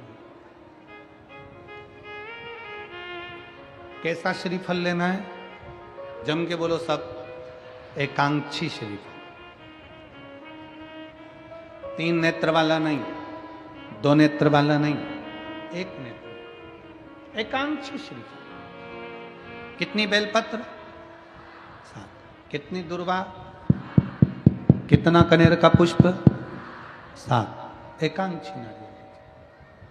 और भगवान देवाधिदेव महादेव से अपने मन की बात भाव के साथ प्रार्थना करिए, उससे विनय कर कर समर्पित करिए, दिल से उसको कहो। और तेरा ही दिया मैंने खाया पिया रे, तेरा शुक्रिया रे, तेरा शुक्रिया, मुझे भोले बाबा ने बहुत दे दिया रे, तेरा शुक्रिया रे, तेरा शुक्रिया रे। शिव पुराण की कथा कर रही है।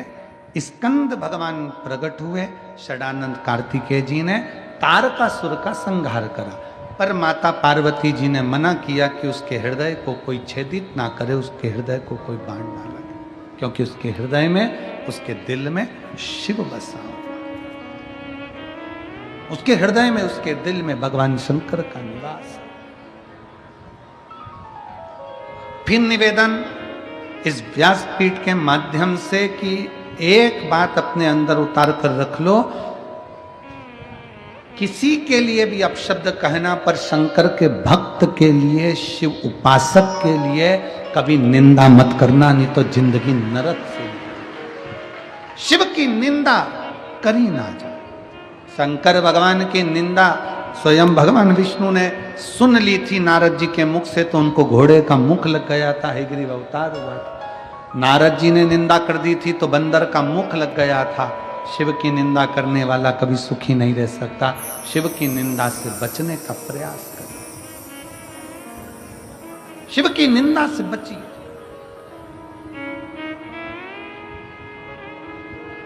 करो तो शंकर का भजन करो, करो तो शिव की आराधना करो।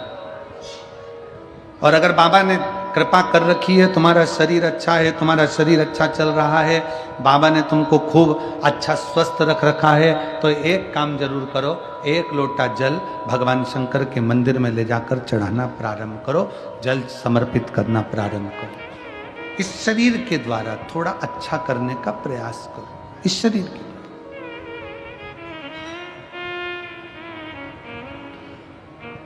शिव के दरवाजे पर जाओ, एक लोटा जल समर्पित करो। तारकासुर मर गया, तारकासुर के प्राण छूट गए। तारकासुर के 3 बेटे हैं, तारकाक्ष, विदुम्माली, कमलाक्ष की 3 पुत्र हैं तारकासुर के, 3 पुत्र। और तीनों प्रबल हैं, तीनों प्रखर हैं।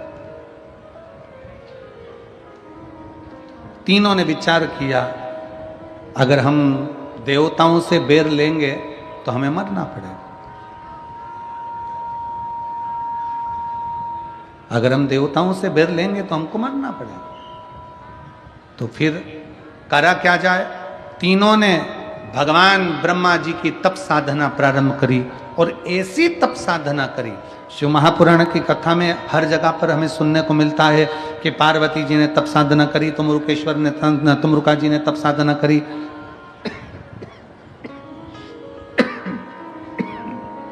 सब तप साधना में लीन होते चले जा रहे हैं, तप साधना कर रहे हैं। कली काल में तप साधना करने की जरूरत नहीं है। कली काल में गला खींच रहा है आशीष बहुत ज्यादा मात्रा में, तो खांसी आ रही है, उसमें रूखापन आ रहा है बहुत ज्यादा।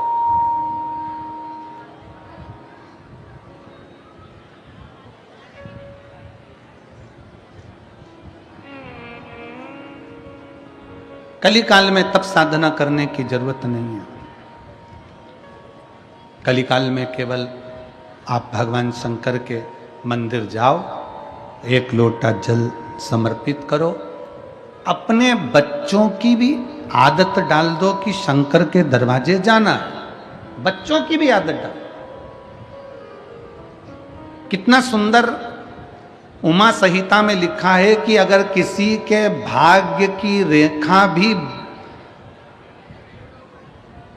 ब्रह्मा जी ने, देवताओं ने किसी के भाग्य की रेखा में भी अगर दुख लिख दिया, कितना भी दुख लिख दिया, और अगर उसने शंकर भगवान को एक लोटा जल चढ़ाना प्रारंभ कर दिया तो उसकी दुख की रेखा मिट ही जाती, उसकी तकलीफ की रेखा मिट जाती, उसकी कष्ट की रेखा समाप्त हो जाती है। एक पत्र है,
मैं श्री सुरेश रामभाऊ 20 पुते, plot number 15, Mahalakshmi colony, Sirpur, जिला धुलिया, महाराष्ट्र से हूँ। कहीं बैठी हों तो हाथ हिला सकती हैं, और अगर बैठी हों आ जाइए, एक बेलपत्र ले जाओ, आ जाओ। शिव महापुराण पोथी का दंडवत करता हूँ। मेरी एक बेटी है जो 32 साल की है।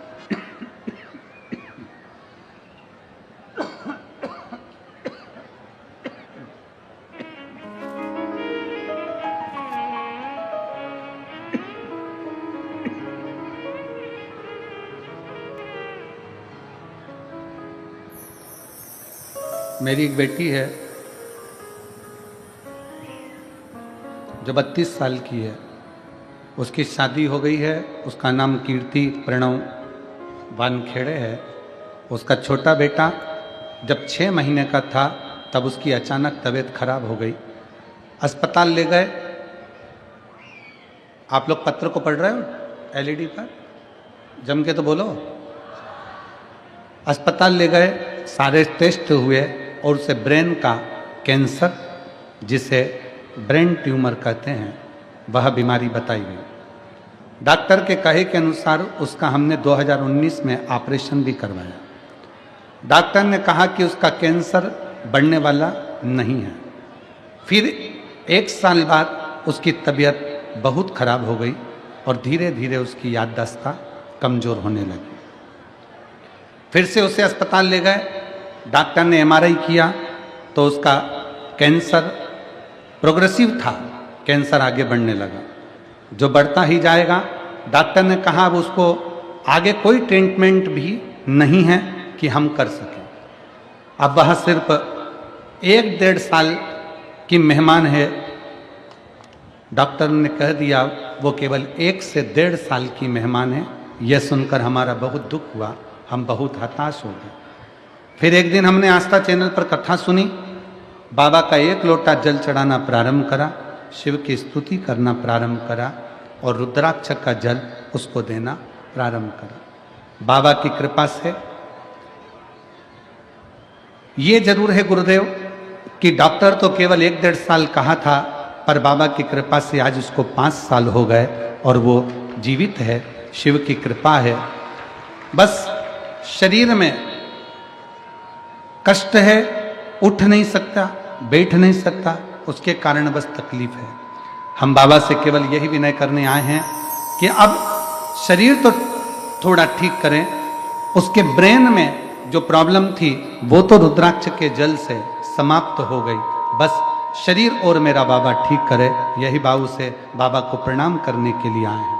आ जाओ, एक बेलपत्र लेकर आओ। श्री शिवाय नमस्ते। एक शिव पर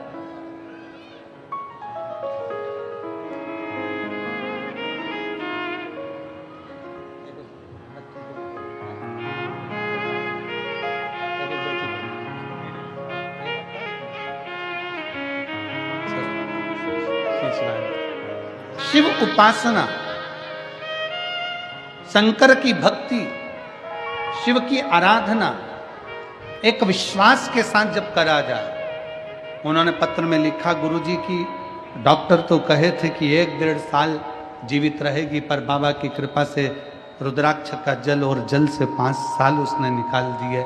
शिव उपासना से एक अविरल भक्ति हमारे भीतर जागृत हो और वो भक्ति भगवान शंकर की शरणागति प्रदान करे।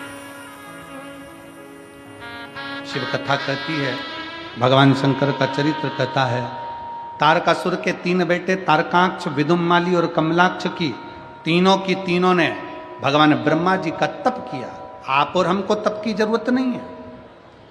आप और हम तप कर सकें इतनी आपकी और हमारी सामर्थ्यता नहीं है, पर इतना जरूर है कि हम और आप भगवान शंकर को अगर 1 लोटा जल समर्पित करते हैं तो देवाधिदेव महादेव हमारी मन की कामना पूर्ण जरूर करता है, पूर्ण जरूर करता है।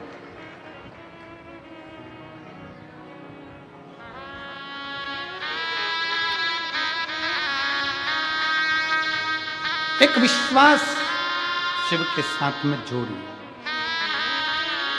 समय आया, तारकासुर के 3 बेटों ने मांग लिया, हम मरे ना। भगवान ने कहा यह हो नहीं सकता। ब्रह्मा जी कहते हैं यह हो नहीं सकता, प्राण तो छूटेंगे। और कितनी सुंदर बात शिव पुराण की कथा कहती है कि आए हो संसार में तो जाओगे भी। कथा में आए हो तो भी घर जाओगे, और संसार में आए हो तो भी जाओगे।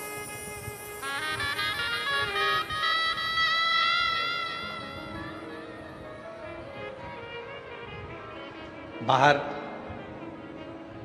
आप लोग बाहर जाते होंगे तो देखते होंगे बहुत सारी दुकानें लगी हैं। देखी कि नहीं देखी आप लोगों ने? जम के तो बोलो, देखिए बाहर बहुत सारी दुकानें लगी है। सबने अपनी अपनी दुकान जमाई है, खूब सुंदर जमाई है। कोई ने कुछ, कोई ने कुछ, कोई ने कुछ, कोई ने बर्तन, कोई ने साबुन, कोई ने ये, कोई ने वो, सब ने अपनी अपनी दुकान जमाई। कितना बड़ा फैलारा फैलाया। 7 दिन की कथा पूरी हुई, दुकान को वापिस झोले में भर लिया, बंद करा, फिर चल दिए। अब जरा विचार करो, कितनी सुंदर दुकान जमाई, आखिरी में पोटली में, झोले में, बैग में बंद करा और चल दिए। उसी तरह मृत्यु लोक में आने के बाद हम भी अपने परिवार, कुटुंब, नाते, रिश्ते, घर, गाड़ी, बंगला, फैक्ट्री, फार्म हाउस, सबकी दुकान जमाते हैं और एक दिन पोटली में हम भी बंद होकर हरिद्वार चले जाते हैं।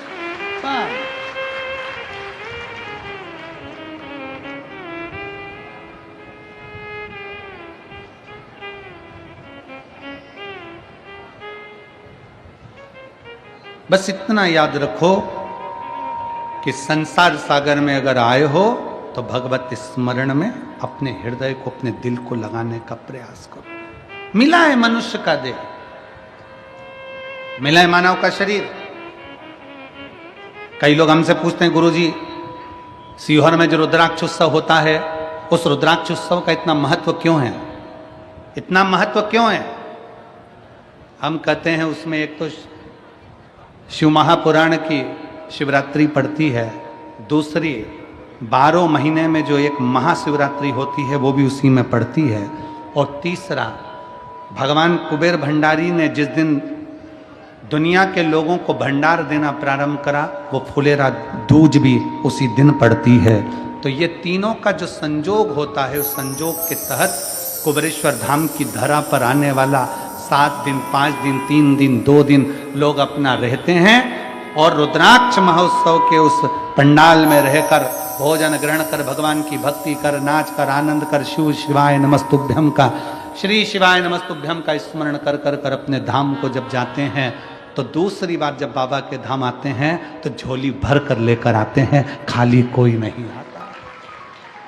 उसकी अविरल भक्ति है, उसका विश्वास, उसकी दृढ़ता उसको करीब में लेकर आती।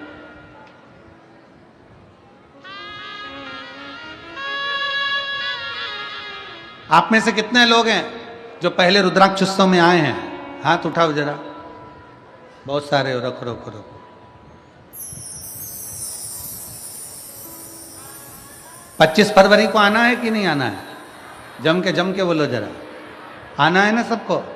बस तो जिस बैग को लेकर आओ, उस बैग को लेकर आने के बाद ये विचार करना, और फिर निवेदन है, कोई सोने की रकम नहीं, कोई चांदी नहीं, कोई महंगा मोबाइल नहीं, कोई हीरा पन्ना नहीं।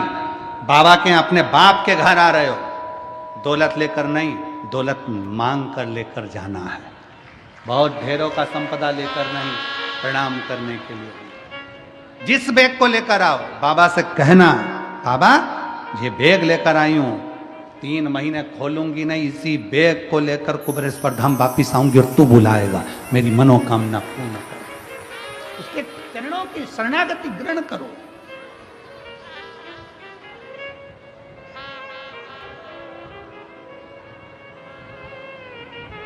शिव कथा श्रवण करो, शिव भक्ति श्रवण। और मैं तो धन्यवाद देता हूं सिरपुर वासियों को कि पिछले वर्ष छत्तीसगढ़ से तो हर साल रुद्राक्ष महोत्सव में और गुरु पूर्णिमा महोत्सव में अन्न का भाग पहुंचता है, जिससे भंडारा चलता है। पिछले वर्ष सिरपुर से भी एक गाड़ी अन्न कुबेरेश्वर धाम गया था, उसके लिए सिरपुर वालों को धन्यवाद है। उसके कोई वो कैमरे वाले भैया, वो मोबाइल वाले भैया, सब लोग उनकी टीम एकत्रित करती है। उसमें आप लोगों की टीम है शायद उसमें, तो सब एकत्रित कर कर उसको लेकर, अन्न को लेकर आते हैं और वहाँ भंडारे में देते हैं। उसके लिए पूरे सिरपुर वासियों को बहुत बहुत साधुवाद। एक बार जोरदार ताली बजाएं सिरपुर वासियों के लिए। साधुताया शिव कथा कर रही है, भगवान शंकर का चरित्र कर रहा है। विश्वास के साथ शंकर से जुड़े। तारकासुर के 3 बेटे तारकाक्ष, विदुमाली, कमलाक्ष की ने वर मांगा। ब्रह्मा जी ने कहा मरना तो पड़ेगा तो कि मरेंगे, मना नहीं, पर हम तीनों एक जगह पर मरे। हम तीनों मरे तो एक साथ मरे। तथास्तु ब्रह्मा जी ने कह दिया। इनको यह नहीं मालूम था कि वो शिव है, ओघड़ी है। वो 3 को मारने के लिए त्रिशूल उठा सकता है, 3 को मारने के लिए त्रिनेत्री बन सकता है, 3 को मारने के लिए त्रिपुंडधारी है, 3 को मारने के लिए त्रिवेत्र पत्रधारी है, त्रिपुंडधारी है, त्रिनेत्रधारी है, त्रिशूलधारी है, त्रिकालदर्शी है वो। इनको मालूम नहीं था कि शिव है क्या। खूब उपद्रव मचाया, 3 पुरियों का निर्माण कर दिया। कोई ने अपनी अपनी पुरी में रहने लगे और विचार कर लिया कि कुछ भी हो पर साथ में एकत्रित मत होना, सब एक जगह पर बैठेंगे तो कम मर जाएं, कोई भरोसा नहीं है, इसलिए एक जगह पर एकत्रित नहीं हो, एक जगह पर इकट्ठे नहीं।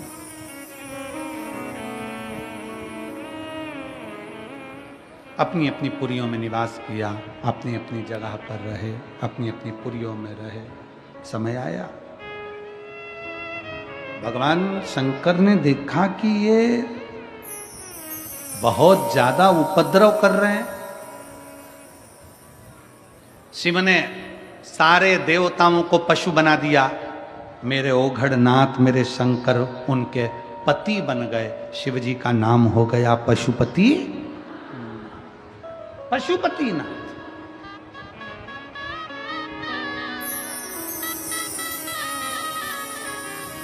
आप सब व्रत करते हो पशुपतिनाथ का। कई माताओं ने करा, कई भाइयों ने करा, कई दीदियों ने करा। करना चाहिए। एक बार व्रत कर लिया, 2 महीना रुक जाओ, 2 महीने 3 महीने बाद फिर व्रत करो, 3 महीना रुक जाओ, फिर 3 महीने बाद करो। खूब सारा पैसा लगता है क्या उसमें? जम के बोलो जरा। नहीं। कोई धन लगता है क्या उसमें? नहीं। और मेरा लड़कों से भी निवेदन है, बेटों से भी निवेदन है, बेटियों से निवेदन है, नवयुवक बच्चों से निवेदन है, वृद्ध माताओं से निवेदन है। इसमें यह नहीं देखा जाता कि कन्या है कि शादीशुदा है कि वैधव्य है कि कन्या है कि लड़की है कि लड़का है कि आदमी है, कौन है, गरीब है कि अमीर है। पशुपति व्रत में तो केवल तुम्हारा भाव देखा जाता है। 5 सोमवार का व्रत होता है पशुपतिनाथ का। पूजन की थाली लगाते हैं सुबह, वही थाली शाम को जाती है। पूजन की थाली में अपना वही पूजन का साहित्य जो रखते हो वही रखिए, और बाबा का सुबह के समय पर जाकर अभिषेक पूजन कर दीजिए, और शाम के समय उसी थाली को संभाल कर रखो। वही थाली वापस लेकर जाओ और उसमें कितने दिए? 6 दीपक लेकर जाइए और 6 दिए साथ ले जाओ। प्रसाद घर में बना हुआ, सीरा बना हो, खीर बनी हो, लड्डू बना हो, पेड़ा बना हो, जो तुमने घर में बनाया हो, पंजेरी बनी हो, मीठा चावल बना हो, मीठी थुली बनी हो, जो तुमने घर में बनाया वो घर का लेकर जाओ। वहां जाकर 6 दिए जमीन पर रखो, प्रसाद के 3 हिस्से करो, 6 दिए में से 5 दिए प्रज्वलित करो, 6ठा नंबर का दिया और एक प्रसाद का हिस्सा अपनी थाली में वापिस रख लो। जो दिया जला नहीं है उसको थाली में रखो, प्रसाद का एक हिस्सा रख लो। बाबा का पूजन भाव से करो, प्रेम से विनती करो, बाबा आज हमारा पहला पशुपति व्रत है, इसको स्वीकार कर लेना मेरे भोलेनाथ, मेरे शंभु, मेरे शंकर, मेरे त्रिकालदर्शी, मेरे कैलाशी। ऐसा बाबा से प्रार्थना कर कर वहाँ से चलो। घर के दरवाजे पर पहुंचकर घर में जहाँ प्रवेश करते हैं राइट हैंड में सीधे हाथ की ओर घर के बाहर बैठ जाओ। घर की ओर मुख कर कर अपना 6ठे नंबर का दिया नीचे रखकर जला दो और बाबा को प्रार्थना करो, बाबा आप हमारा कल्याण करना, मेरी मन की यह कामना है, इसे पूर्ण करना। बाबा को विनय कर कर अपने घर में पहुंचकर भोजन करने बैठो। उसके पहले जो प्रसाद का एक हिस्सा लेकर आए हो वो खा लो। 2 हिस्से तो मंदिर में छोड़िया, एक हिस्सा प्रसाद का जो है उसको खाओ, उसके बाद भोजन करो। ऐसे 5 व्रत करो। कहीं जाना पड़ गया छोड़ दो, कोई बड़ा उपास पड़ गया छोड़ दो, फिर कर लेना। गिनना 5 ही है, एक ही मंदिर में करना, ये नहीं कि मायके में 2 व्रत कर लिए, ससुराल में 3 व्रत कर लिए ना, एक ही जगह पर एक ही मंदिर में पूरे व्रत करो, बाबा से विनय करो। 5वें नंबर का जब व्रत हो, 108 चावल का दाना या मूंग का दाना या बेलपत्री या पुष्प कुछ भी बाबा को समर्पित कर कर, एक श्रीफल 11 रुपए भेंट जो भी तुमसे बन जाए बाबा को समर्पित करके बाबा से विनय करो। जैसा व्रत करते आए हो वैसे ही व्रत करो। 6 दिए उस दिन भी लगाना, 5 दिए मंदिर में, 1 दिया प्रसाद का उस दिन भी वही 3 हिस्सा करना। बाबा को विनय कर कर वापिस लौट कर आओ। मेरा कुबेरेश्वर बाबा पशुपतिनाथ आपकी मनोकामना पूर्ण जरूर करेगा। हर हर, वो शिव है, वो घड़ी है, वो शंकर है, वो त्रिकालदर्शी है, वो कैलाशी, वो अविनाशी। तारकासुर के 3 बेटे तारकाक्ष, विदुमाली, कमलाक्ष की को भगवान शंकर पशुपतिनाथ बनकर समाप्त कर देते हैं, उसका संहार कर देते हैं। आगे कथा आती है, भगवान श्री गणेश जी महाराज का मंगल विवाह माता रिद्धि सिद्धि के साथ बड़े भाव के साथ हो रहा है। भगवान श्री गणेश जी महाराज रिद्धि सिद्धि को लेकर पधार रहे हैं। जोरदार ताली बजाकर स्वागत करें भगवान श्री गणेश जी महाराज का, रिद्धि सिद्धि का। कल कथा का समय कथा पंडाल में सिरपुर में सुबह 8 बजे से 11 बजे तक रहेगा। आज शिवरात्रि है बाबा की कथा की, इसलिए रात को आप भी बड़े प्रेम से कीर्तन भजन करते हुए बड़े आनंद के साथ बाबा का श्री शिवाय नमस्तुभ्यम का